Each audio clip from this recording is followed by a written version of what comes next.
A'udzu billahi minasyaitonir rajim. Bismillahirrahmanirrahim. Assalamualaikum warahmatullahi wabarakatuh. Alhamdulillahi rabbil alamin. Lakal hamdu wa ilaikal mustaka wa antal musta'an ya dzal jalali wal ikram. Allahumma fashalli wa sallim wa barik wa an'im ala sayyidil mursalin Muhammadin sallallahu alaihi wasallam wa ala alihi wa sahbihi ajma'in, amma ba'du. Alhamdulillah yang sama-sama kita hormati, kita muliakan Ketua dan segenap pengurus Masjid Al-Muhajirin, alim ulama, tokoh masyarakat, bapak-bapak, ibu-ibu, jamaah salat subuh rahimani wa rahimakumullah. Alhamdulillah, syukur kita kepada Allah Azza wa Jalla atas segala nikmat, segala karunia, limpahan yang tak terhingga banyaknya Allah berikan kepada kita. Mudah-mudahan kita selalu menjadi hamba-hamba yang penuh dengan kesyukuran, dan tanda kesyukuran yang terbaik adalah kita memperbanyak ibadah kita kepada Allah Subhanahu wa taala. Namun demikian, ibadah yang kita lakukan haruslah menjadi ibadah yang diterima oleh Allah, dan syarat diterimanya suatu amal ibadah adalah dengan dipenuhi segala syarat dan rukunnya, lalu kita tinggalkan segala hal yang membatalkannya. Dan itulah kenapa kita mengaji fikih, agar kita tahu mana yang menjadi syarat-syarat sah sebuah ibadah, agar kita tahu mana rukun-rukun yang harus kita kerjakan ketika kita melaksanakan ibadah, dan mana hal-hal yang dapat membatalkan dari pelaksanaan ibadah kita. Karena apabila sholat kita tidak sah, maka tak usah lagi kita berharap bahwa sholat kita akan diterima oleh Allah. Kenapa? Syarat rukunnya tidaklah sempurna, dan juga hal yang membatalkannya mungkin kita kerjakan. Di dalam sebuah kaidah fikih disebutkan bahwasanya suatu amalan ibadah yang diketahui hal itu tidak sah di dalamnya, maka dia dari awal tidak dihitung lagi sebagai suatu ibadah. Contohnya ketika misal Pak, kita mau sholat, khusus mungkin yang laki-laki, tahu baju kita pakai kaos tapi ngepas kaosnya,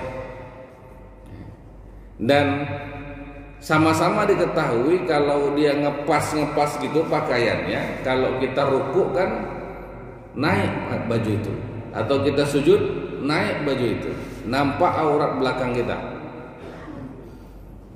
Kapan nampak auratnya? Bukan waktu kita sedang tegak berdiri, nampaknya waktu kita rukuk ataupun sujud. Tetapi hal itu sesungguhnya membuat pelaksanaan ibadah sholat kita itu dari awal sudah dianggap tidak sah. Begitu dalam kaidah fikihnya. Jadi bukan dia batal nih karena terlihat auratnya. Betul. Tetapi di dalam kaidah fikih ini dari awal sudah tidak sah sholatnya. Kenapa? Dia tidak menutup aurat dengan sempurna, walaupun nampaknya waktu ruku atau waktu sujud. Beda cerita kalau tak tahu. Kalau tak tahu itu lain cerita ya. Tapi kalau kita sudah tahu, kita paham bahwa baju kita ngepas dan potensi terbuka atau nampak aurat kita ketika ruku atau sujud itu besar, dari awal ibadahnya sudah tidak dihitung sebagai ibadah yang sah. Jadi sebelum kita melaksanakan suatu ibadah, pastikan dulu syarat sahnya sudah kita penuhi. Pastikan dalam pelaksanaannya rukun-rukunnya kita kerjakan, dan pastikan dalam seluruh pelaksanaannya dari awal sampai akhir kita tidak melakukan hal yang membatalkannya. Itulah yang kita pelajari dalam fikih. Salawat seiring salam tak lupa kita sampaikan kepada baginda Nabi sallallahu alaihi wasallam sebagai panutan kita dan teladan kita. Mudah-mudahan kita semua mendapatkan syafaat beliau. Baik, kita mulai dengan ahkamul janazah. Kita sudah sampai di sini. Bismillahirrahmanirrahim. Ahkamul janazah. I'lam annahu yusannu likulli insanin ayyakthura min dzikril maut. Disunnahkan bagi setiap muslim, setiap manusia untuk memperbanyak mengingat maut. Apalagi kalau usia kita ini sudah masuk usia rentan, ya, sudah dekat-dekat usia Nabi, apalagi yang sudah lewat usia Nabi. Itu diperlukan untuk memperbanyak mengingat maut. Supaya apa? Dengan mengingat maut hati itu menjadi lebih bersih, Pak Bu. Ya. Seandainya kita punya keinginan di hati itu mau melakukan maksiat, maka cara terbaik menghilangkan maksiat itu dengan mengingat mati. Mau buat maksiat, aduh kalau saya mati nanti mati di tempat maksiat, masa iya saya Pak Haji mati di tempat maksiat, ya kan? Ada rasa ngeri gitu, karena kita tak tahu nih, kita tidak ada yang tahu satupun kapan kita mati, nggak tahu kita sama sekali. Ada orang sedang jalan tiba-tiba meninggal, ada orang sedang sholat tiba-tiba meninggal, ada orang sedang ceramah tiba-tiba meninggal. Kalau saya berharapnya lagi ceramah meninggal ya gimana? Karena kita akan mati sebagaimana kita hidup. Rajin kita sholat, insya Allah kita mati dalam sholat. Rajin orang ini mengaji, mati ketika mengaji. Itu banyak khori-khori itu banyak meninggal ketika mengaji itu. Lagi tarik dia kan, ternyata tarikan nafas yang terakhir. Ketika dihembus nggak tarik lagi. Subhanallah. Ya tidak ada masalah. Ada saya lihat potongan video salah seorang kiai lagi ceramah.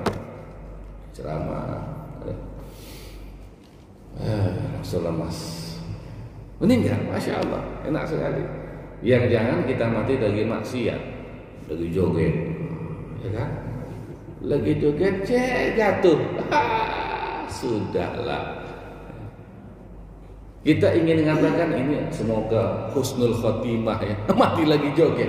Gimana kita mau mengatakan semoga husnul khotimah? Ya. Susah. Makanya zikrul maut, mengingat maut itu sangat penting. Supaya apa? Hilang keinginan maksiat itu hilang deh. Kenapa? Mati nanti saya. Itu yang disunahkan untuk memperbanyak mengingat maut. Sebagaimana hadis Nabi sallallahu alaihi wasallam, "Aksiru min dzikri hadimil ladzah." Perbanyaklah kalian mengingat penghancur kelezatan. Ya. Kalau udah mati, ingat mati, tidak ada yang enak lagi. Di rumah sakit Bapak Ibu sekalian. Kalau ada orang yang sakitnya sudah parah, kena kanker stadium 4 misalnya, itu makan tak selera lagi itu. Belum pernah ditemukan ada orang yang kanker stadium 4 itu semangat betul makannya, lahap, belum ada.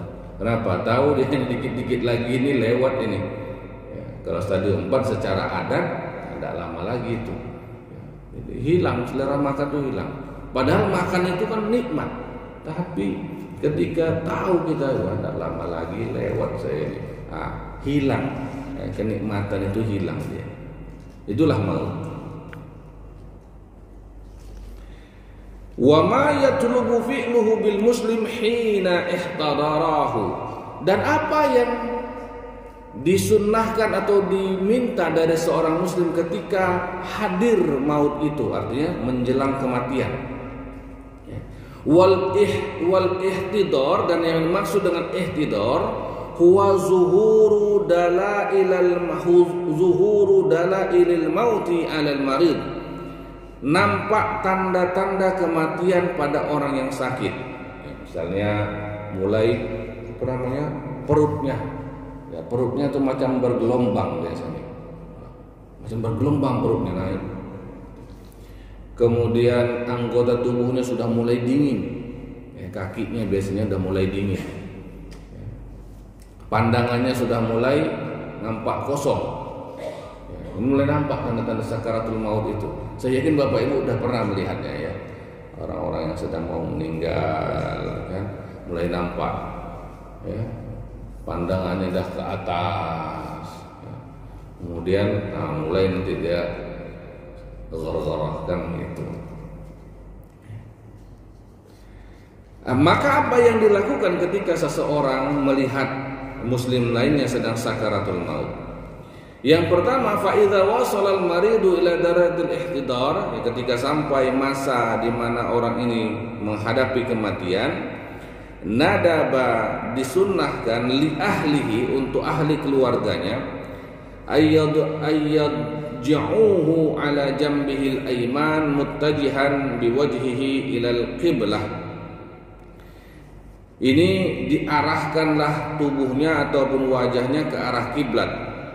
Fa idza su'aba dzalik, apabila tidak memungkinkan, sulit untuk dihadapkan, didudukkan atau diarahkan ke arah kiblat, wa ja'alu wajhahu marfu'an qalilan bihaitsu biwajhihi ila al-qiblah. Maka kalau memang tak memungkinkan untuk dibalikkan, ya di bagian kepalanya agak ditinggikan sedikit supaya bisa menghadap ke arah kiblat, seperti orang mau sholat, agak ditinggikan sedikit bagian kepalanya supaya menghadap ke arah kiblat gitu.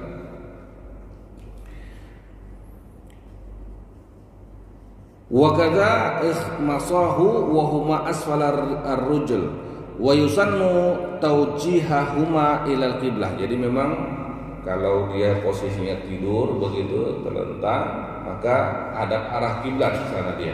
Kepala agak ditinggikan seolah-olah dia posisi mau sholat.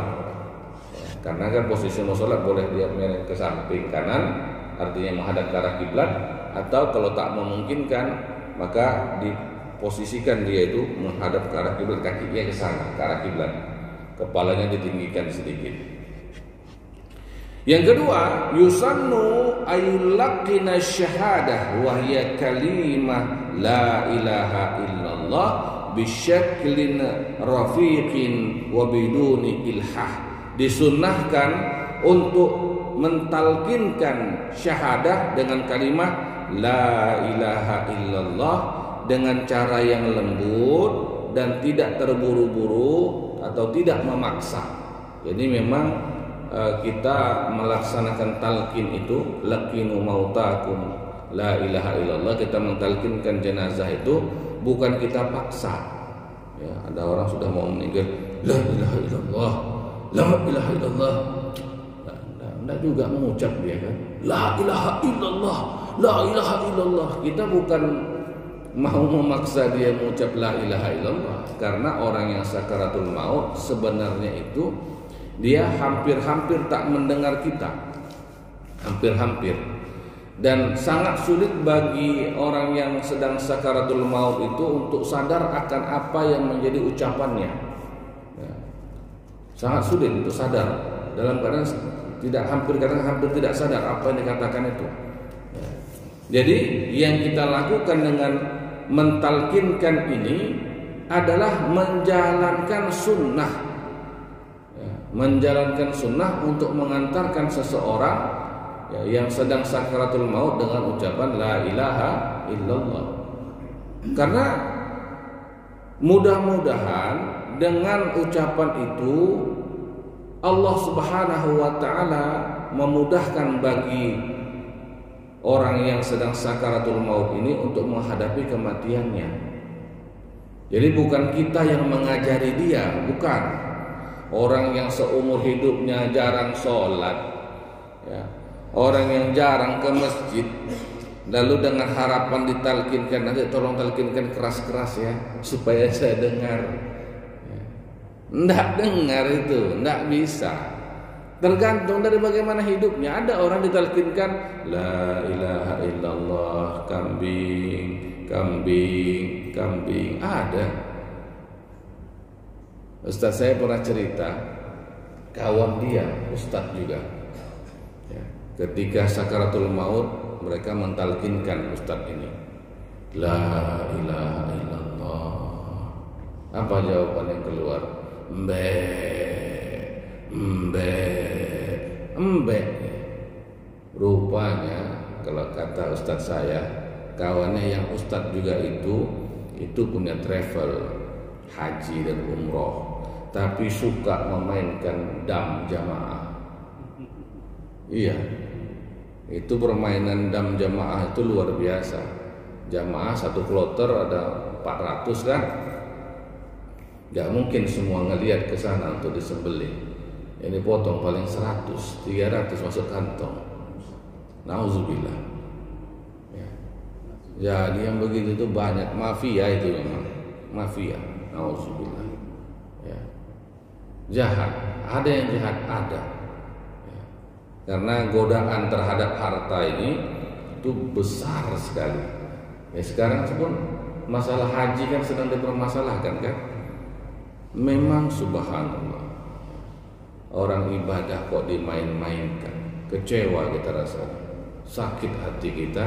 Orang ikhlas beribadah dijadikan sebuah bisnis yang penuh dengan tanda kutip ya kecurangan. Nauzubillah.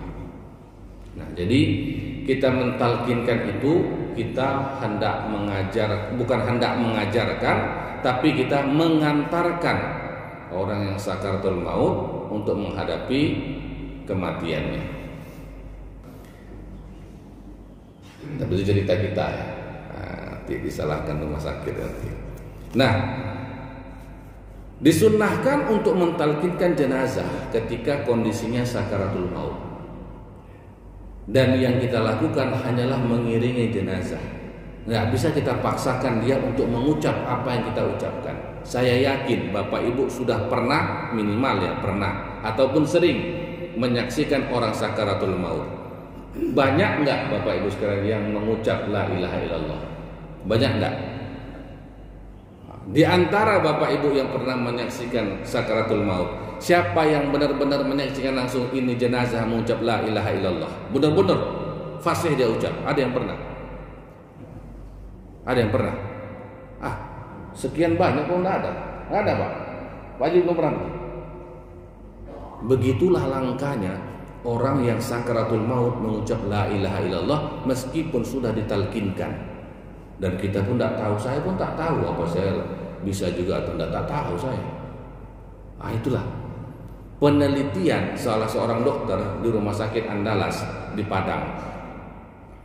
Itu dia buat penelitian research dari 100 orang pasiennya yang meninggal, yang muslim ya, didata berapa orang yang bisa mengucap la ilaha illallah.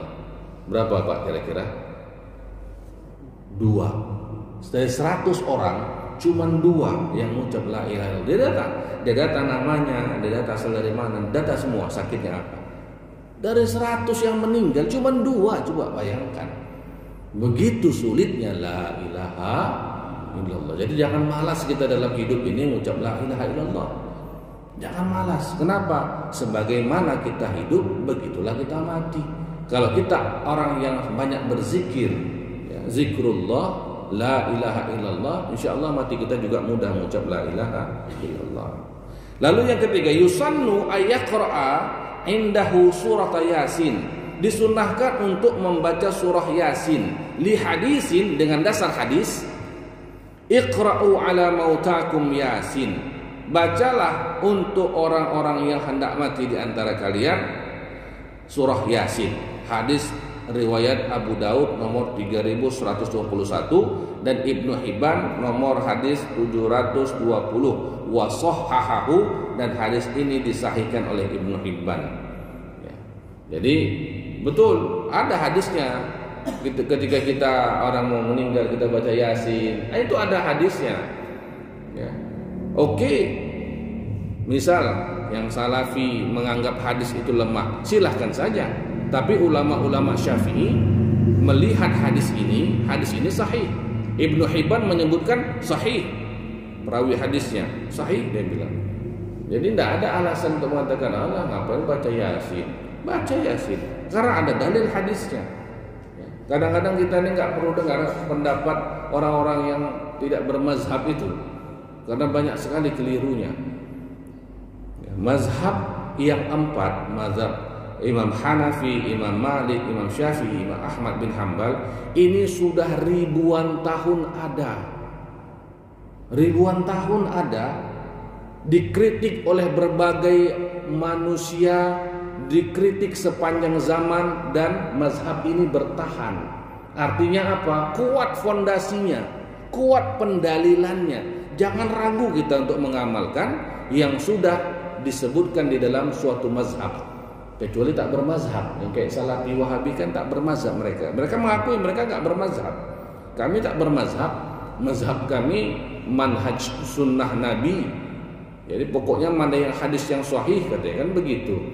Mereka itu banyak dikritik dan mereka baru-baru aja muncul itu, baru tahun 2000-an munculnya. Fikih yang 4 dari tahun 200-an Hijriah. Sekarang sudah 1400, sudah 1200 tahun bertahan. Dan yang mengkritik banyak, bukan satu dua, mengkritik dibantah, mengkritik diperlihatkan hujjah dalilnya. Jadi pondasinya kuat. Jangan ragu kita untuk mengamalkan yang sudah disebutkan dalam mazhab, karena kuat. Kalau yang tak bermazhab, nah itu yang perlu kita pertanyakan itu. Baik. Jadi disunahkan untuk membaca surah Yasin. Yang keempat, yusannu lil maridil ladzi sya'ara bi nadiril mauti wa sukratihi wa sakaratihi ayyuhsina dhannahu billahi ta'ala.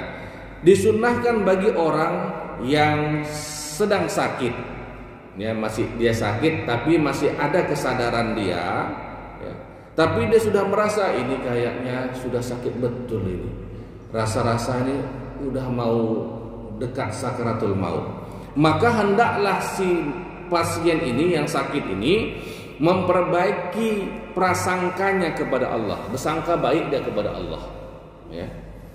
Wa ayyulqiya suara athamihi wa ma'asihi wa wara'a zahrihi, dan hendaklah ia membuang semua, bisa dikatakan sebagai efek ataupun bekas-bekas dari kemaksiatan dan dosa-dosanya. Maksudnya begini Pak, di rumah sakit kita berani itu sering ada orang susah matinya Pak, ya, susah matinya. Lalu kita selalu tanya sama keluarganya, ada nggak yang bapak ini simpan? Zaman sudah orang sudah pakai handphone, internet dari HP, udah semaju ini Pak teknologi sekarang, ternyata masih banyak pasien yang masih menyimpan jimat. Iya, biasanya kalau udah agak susah matinya sampai sehari 2 hari nggak mati-mati nih orang, tim syariah akan menghubungi keluarganya, mohon maaf itu ada nggak yang disimpan oleh bapak ini, apakah keris, apakah macam-macam lah begitu, kotak yang beliau tidak kasih untuk buka oleh siapapun, biasanya ada. Nah, kalau ada tolong dibawa ke sini, dibawa, dibuka, didoakan, dibakar, baru lewat, baru meninggal, ya, artinya apa ya itu tadi, itu kan dosa besar tuh. Kalau kita masih ada dosa-dosa besar yang kita lakukan, tentu kalau lagi sakit tidak bisa melakukannya, tapi tanda-tandanya itu buang, bakar. Jangan ada lagi, ini udah tua-tua masih juga berjimat-jimat dia. La ilaha illallah. Jimatnya buluh perindu lagi. Aduh. Ya, macam anak muda pula lah pakai buluh perindu. Apalah. Tapi memang ada aneh-aneh manusia ini.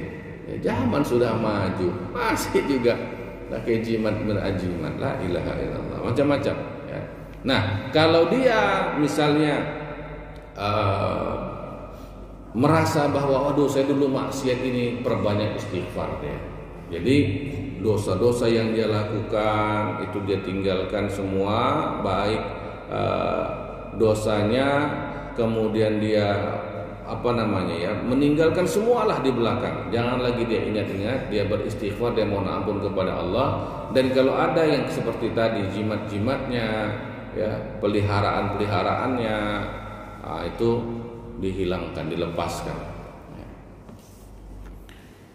Dan juga termasuk hutang-hutangnya perlu disebutkan sama ahli keluarganya. Mutasawwiran annahu yaqbalu ala rabbin karim yaghfiru lahu dzunuba kullaha. Lalu dia membayangkan, ya Allah, ampunkanlah dosaku ya Allah, sungguh Engkau Tuhan yang Maha Pengampun, ya Allah terimalah taubatku. Dia kalau kita masih dalam keadaan sadar, kita banyak seperti itu minta, ya ampun. Yakinlah Allah akan mengampunkan dosa kita kalau kita bertaubat, yakin. Yang penting jangan sampai ketika gorgoroh. Kok sudah gorgoroh yang tidak diterima lagi. Tapi kalau kita masih dalam keadaan sadar tapi udah tahu, waduh ini kayaknya saya nggak lama lagi, Allah masih menerima. Seperti kisahnya Fir'aun kan begitu. Fir'aun itu nggak diterima lagi taubatnya. Kenapa? Ya sudah sedikit lagi datang itu ombak itu, ya yang menyatu itu lagi. Sedikit lagi. Sama kalau kita naik pesawat, Pak. Tuh pesawat udah jatuh. Itu nggak terima lagi taubat itu. Kenapa? Udah mau mati sedikit lagi itu. Ya, udah begitu dia. Udah nggak terima lagi itu. Itu sudah sama seperti sakaratul maut. Maka sebelum itu terjadi, taubat kita kepada Allah. Saya termasuk yang agak trauma kalau naik pesawat, karena pernah pesawatnya menuki. Jadi kalau naik pesawat selalu beristighfar, mohon ampun kepada Allah, tutup mata, ya Allah, itu aja. Ya, mana tahu mati kita kan. Padahal naik pesawat itu paling sedikit terjadi kecelakaannya, tapi paling takut saya. Ya, jadi seperti itu. Bagi yang masih memiliki kesadaran, perbanyak istighfar, ya, minta ampun kepada Allah. Wa anna 'inda dhanni 'abdi bi, ya, dan hadis Nabi sallallahu alaihi wasallam menyebutkan, aku, kata Allah, sebagaimana persangkaan hambaku terhadapku. Maka kita kalau sangka baik, insyaallah, ya, maka hal yang baik yang akan terjadi kepada kita. Ma yatlubu fi'luhu bil muslimi aqba mautihi, apa yang harus dilakukan oleh seseorang muslim terhadap orang yang sudah meninggal. Yang pertama, taghmidu 'ainaihi, maka tutuplah kedua matanya. Ya, ditutup kedua matanya.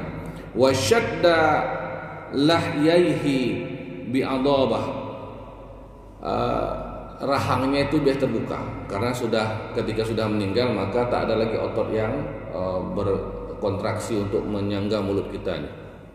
Mulut kita tutup karena ada ototnya yang menutup, tapi ketika meninggal itu terbuka, ya kan? Kalau meninggal terbuka mulut itu kan, maka ditutup, dikasih kain itu, ya, ditutup dia. Wala'alla yabqa fammahu maftuhan, ya, karena bisa jadi biasanya orang yang meninggal itu mulutnya terbuka. Lianna Nabi sallallahu alaihi wasallam dakhala ala Abi Salamah, karena Nabi pernah masuk kepada Abi Salamah, sahabat, ya, radhiyallahu anhu, wa qad syaqqa basaruhu, dan matanya sudah naik ke atas, syaqqa, fa aghmadahu, ya, udah terbuka dagu ini, maka Nabi tutupkan matanya. Karena sudah meninggalkan, matanya terbuka. Lalu yang kedua, talyinu mafasilahu wa radda kulla minha ila makanihi bi ayyalina sa'idahu thumma yamudduhu ila adidahu wa kadzalika rijlaihi wa baqiyati a'dha'ihi. Dengan pelan lembut arahkan, ya, seperti orang sholat begitu. Tangannya semua diperbaikilah posisinya. Itu disunahkan demikian. Wad'u syai'in thaqilin ala batnihi kai la yantafihu fayaqbahu manzarahu, dan meletakkan sesuatu yang agak berat di area perutnya supaya jangan terbuka, ya. Maksudnya auratnya jangan terbuka gitu. Jadi memang agak dijaga, walaupun sudah meninggal tetap dijaga auratnya. Yusannu naz'u jami'i thiyabihi minhu, dan disunahkan untuk membuka seluruh pakaiannya setelah ditutup pakai hijab, ya. Dibuka seluruh pakaiannya, wa wada'a ala saririhi wa nahwihi mimma huwa murtafi'un 'anil ardi, dan tempatkan dia agak lebih tinggi daripada tanah, biasanya di atas kasur. Kama mana dia? Wa tawjihuhu lil qiblati ka sa'atil ihtidar, dan dihadapkan ke arah kiblat, ya, kaki ke arah kiblat, ya. Dan saya yakin ini yang biasa kita kerjakan kalau ada orang yang meninggal, ya. Alhamdulillah kita walaupun tak belajar fikihnya secara langsung, tapi pada prakteknya kita sudah melakukan itu. Pada prakteknya sudah melakukan hal itu. Alhamdulillah. Ya. Nah, sekarang kita perlu menyadari saja bahwa yang kita lakukan ini bagian dari sunnah. Oh, faham kita, ternyata ini sunnah rupanya. Maka lebih banyak lagi pahala kita dapatkan. Ma yajibu fi'luhu idza faraqa al-insanu al-hayah. Dan apa yang wajib dilakukan oleh seseorang ketika sudah meninggal. Tadi yang sunnah-sunnah tadi ya. Sekarang yang wajib dilakukan. Yang pertama, ghuslul maiti. Yang pertama harus memandikan jenazah. Wa awwalu a'mali tajhiz wal ghusl. Dan memang ini merupakan hal yang pertama dari rangkaian tajhiz jenazah. Walahu kaifiyatani. Dan memandikan ini ada dua kaifiatnya. Al-kaifiyatul ula, yang pertama, wahya aqallu ma yatahaqqaqu bihi makna al-ghusl wa yartafi'u bihi al-itham hiya ayyuzala ma qad yakunu ala jismihi minan najasati thumma yu'ammimu sa'ira badanihi minal ma'i. Yang pertama adalah hal yang paling minimal dalam konsep memandikan jenazah. Apa itu? Hilangkan semua najis dari badannya, alirkan air ke seluruh tubuhnya. Itu yang paling minimal dan sudah masuk dalam kategori memandikan jenazah. Bapak Ibu pernah lihat kalau orang yang dimandikan jenazah ketika umroh atau haji? Nah, mana tahu nanti berangkat haji atau umroh itu ada area di mana dimandikan jenazah itu. Nah, di sana apa? Dimandikannya nggak kayak kita di sini ya, di gini. Di sana enggak, pakai selang. Iya, benar pakai selang. Dibuka bajunya semua, pakai selang tuh. Ya, enggak ada begini-begini dia balikkan itu. Karena banyak, bukan satu orang yang dimandikan, ada 10. Dimandikan ada 12. Jadi cepat. Nah, ini masuknya kategori ini tadi. Yang penting hilang semua najisnya dan menyampaikan, mengalirkan air ke seluruh tubuhnya, itulah dia. Jadi walaupun begitu jangan dianggap gak dimandikan. Sudah dimandikan, tapi versi minimalis. Kenapa? Karena kondisi. Baru kemudian biasanya kalau di sana yang sedang umroh dikafankan dengan kain ihramnya itu. Nah, itu dia. Ya, itu dia. Langsung pakai kain ihramnya itu di apa? Kalau sedang umroh, sedang haji, ya lagi pakai pakaian ihram meninggal, dimandikan langsung pakai ihramnya itu yang dikafankan itu. Wa kaifiyatus tsaniyah, cara yang kedua, kaifiat yang kedua dari kaifiat yang paling minimalis ya dan sudah terpenuhi makna dari memandikan jenazah. Kaifiat yang kedua, wahya akmal, yaitu cara-cara memandikan yang lebih sempurna, yaitu melaksanakan semua sunnah-sunnahnya. Yang pertama, yudha'ul maiti fi makanin khalin ala murtafi'in ka lauhin wa nahwi. Letakkan jenazah ini di tempat yang tak ada orang lain, tertutup dan lebih tinggi daripada tanah. Ya biasa kita kan pakai meja yang untuk jenazah itu ya, yang untuk mandikan yang dari besi itu kan. Nah, udah betul, itu sunnahnya seperti itu. Wa tasturu auratahu bi qamisin aw nahwi, dan tetap di atasnya dilapisi oleh kain, tetap. Yang biasa seperti itu juga kan, bukan dibuka begitu kan. Nah, walaupun udah pakai sitar dia hijab samping-sampingnya, tetap di atasnya ditutup. Itu sudah betul, sunnah yang dilakukan sudah sunnah. Tsaniyan, yujlisuhu al-ghasil 'alal maghsali ma'ilan ilal wara wa yusnidu ra'sahu bi yadihi al-yumna wa yamurru bi yadihi al-yusra 'ala batnihi. Didudukkan sedikit dia pakai dan kita tahan pakai tangan kanan, lalu perutnya agak ditekan, bukan ditekan dikusuk-kusuk ya, kusuk-kusuk bagian area perutnya. Ya supaya apa? Yang sisa-sisa masih ada di dalam perutnya, di ususnya itu bisa dikeluarkan. Jangan nanti sudah selesai mandi, dikafankan, ada yang keluar lagi di situ. Itu berarti enggak pengalaman tuh yang memandikannya itu. Ya, nggak berpengalaman tuh berarti itu memang diperintahkan. Kenapa? Usus kita ini sudah tak bekerja lagi dia, sudah blong. Jadi kalau masih ada di sini, misalnya orang ini meninggalnya tiba-tiba biasanya.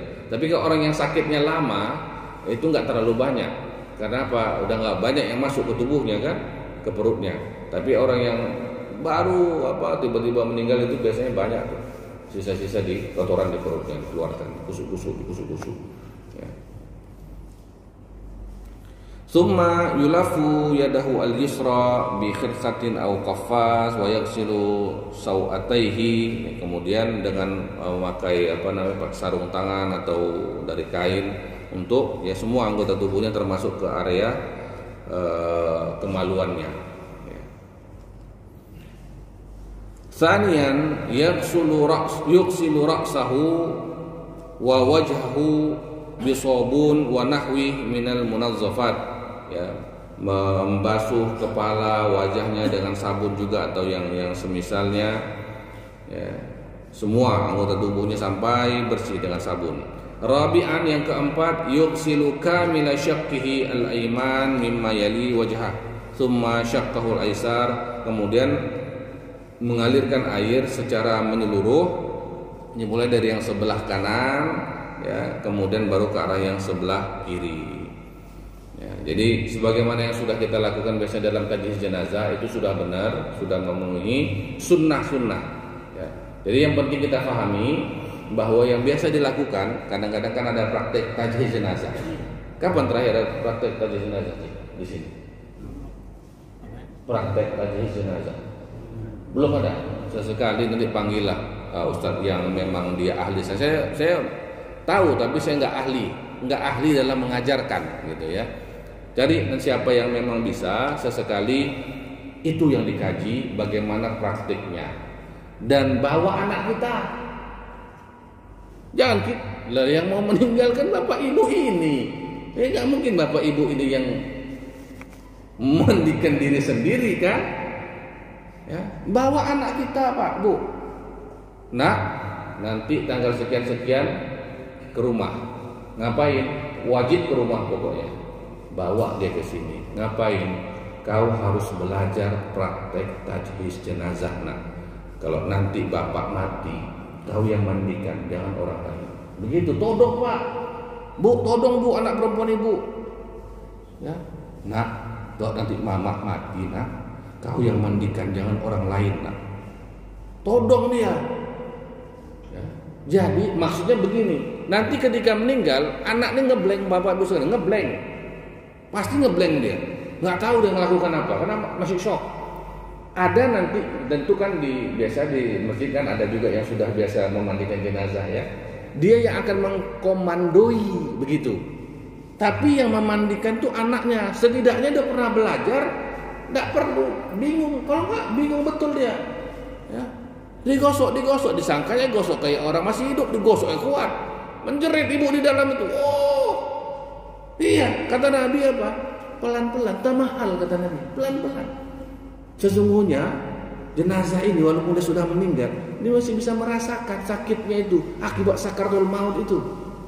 Makanya sesekali waktu saya menyarankan, jadi ustadznya yang memang mahir ya, dalam memberikan tajhiz jenazah, lalu bawa anak kita yang paling memungkinkan untuk nanti memandikan kita. Artinya jangan anak yang di Jakarta pula kan. Kita ada beberapa anak yang paling dekat itu. Panggil dia, datang. Panggil, kau harus belajar ini. Kenapa? Kalau bapak mati kau yang mandikan bapak. Panggil dia. Masa iya kita nggak mau dimandikan untuk terakhir kalinya oleh anak kita? Dan masa iya anak kita sebegitu nggak berbakti yang nggak mau dia belajar untuk memandikan kita? Ada hal-hal yang harus kita sentuh hati ini Pak Bu. Supaya apa? Anak kita pun ingat bahwa kita ini tak lama lagi mati. Muncul sayangnya, muncul rasa kasih sayang dia kepada kita muncul.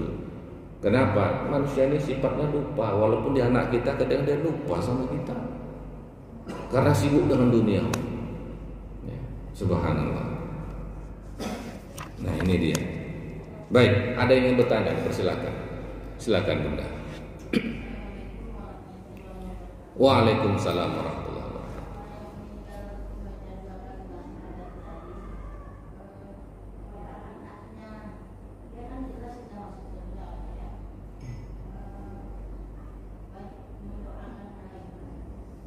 Siapa tadi? Yang cerita tadi?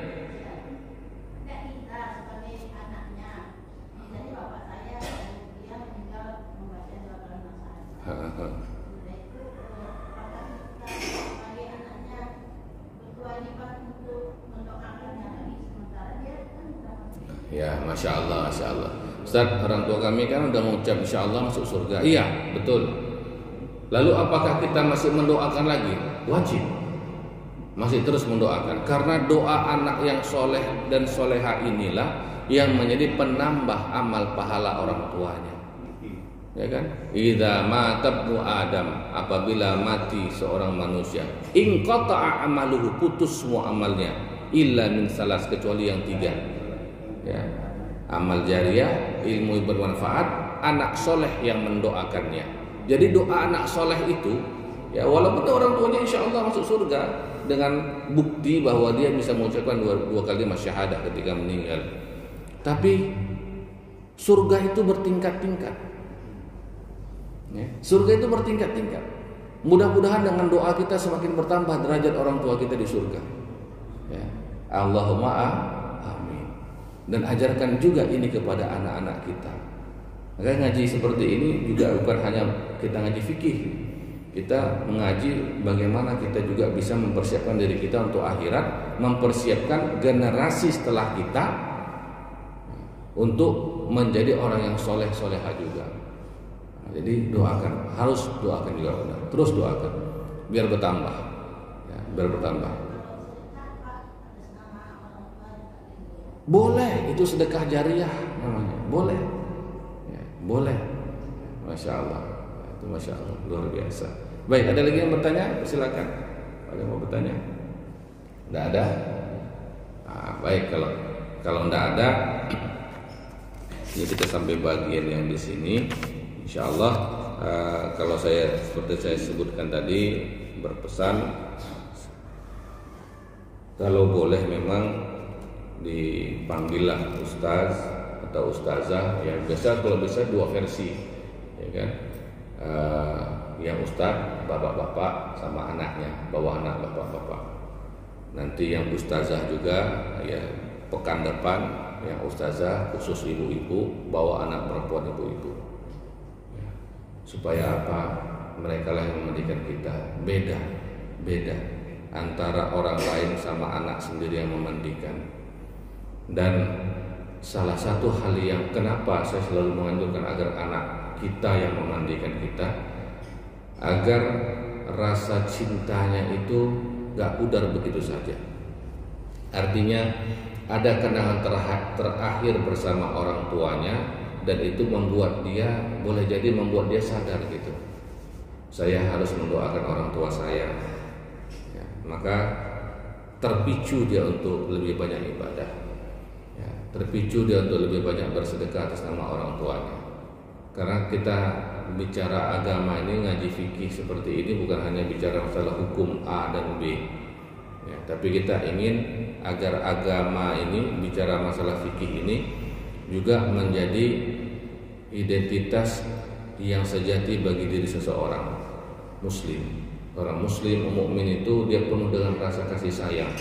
Kalau sama orang lain saja dia penuh kasih sayang, masa iya sama keluarganya tidak lebih daripada itu.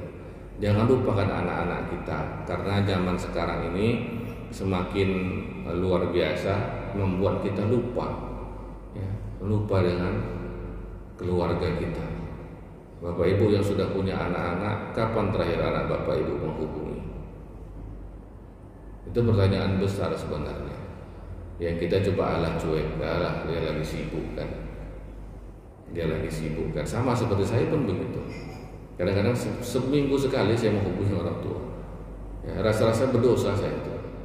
Ya, tapi begitulah kadang-kadang. Kalau tidak ada yang mengingat-ingatkan, kadang lupa juga dengan kesibukan. Subhanallah, kadang saya yang sibuk, kadang orang tua saya yang sibuk. orang tua saya berkebun, ya, ditelepon nggak ada sinyal gitu. Ya. Ingat-ingatkan anak kita. Mungkin kalau caranya ekstrim, nah kenapa nggak pernah nelpon? Nggak etis rasanya, ya kan? Tapi rasa-rasa mau kita suruh anak kita yang menelpon, rasanya gimana ya? Tapi hal-hal seperti ini perlu, ya, supaya apa, anak kita itu ingat selalu dengan kita, karena anak kita inilah yang menjadi salah satu deposito akhirat kita. Dia berbuat baik untuk kita, dia mendoakan kita, itulah yang kita dapatkan di akhirat. Jangan rugi, udah punya anak, tidak bertambah amal ketika mati. Rugi itu, manusia yang merugi itu. Dia punya anak, tapi anaknya nggak bisa nambah amal pahala untuk dia. Mati dia sudah selesai mati, Anda rugi betul, ya, rugi betul. Padahal salah satu ya keberkahan punya anak itu ya ada yang akan mendoakan kita selalu.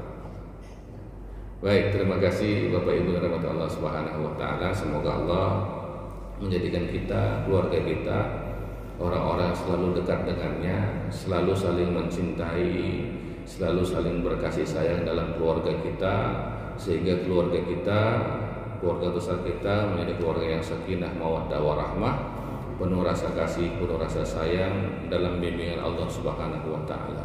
Baik ketika sama-sama kita masih hidup ataupun salah satu dari keluarga kita sudah ada yang mendahului kita, tak lepas, tak putus doa-doa kita untuk keluarga kita itu. Dan semoga Allah menjadikan hal ini sebagai sebuah kebiasaan di dalam keluarga kita, yaitu mendoakan yang sudah meninggal. Siapapun yang sudah mendahului tetap didoakan, menjadi amal pahala dan tambahan, serta menaikkan derajatnya di sisi Allah Subhanahu wa taala. Terima kasih banyak Bapak Ibu yang dirahmati Allah Subhanahu wa taala atas segala perhatian. Mohon maaf atas segala kesalahan dan kekhilafan. Semoga Allah membimbing kita semua. Marilah sama-sama kita tutup majelis kita ini dengan doa kifaratul majelis. Subhanakallahumma bihamdik, asyhadu an la ilaha illa anta, astaghfiruka wa atubu ilaik. Assalamualaikum warahmatullahi wabarakatuh.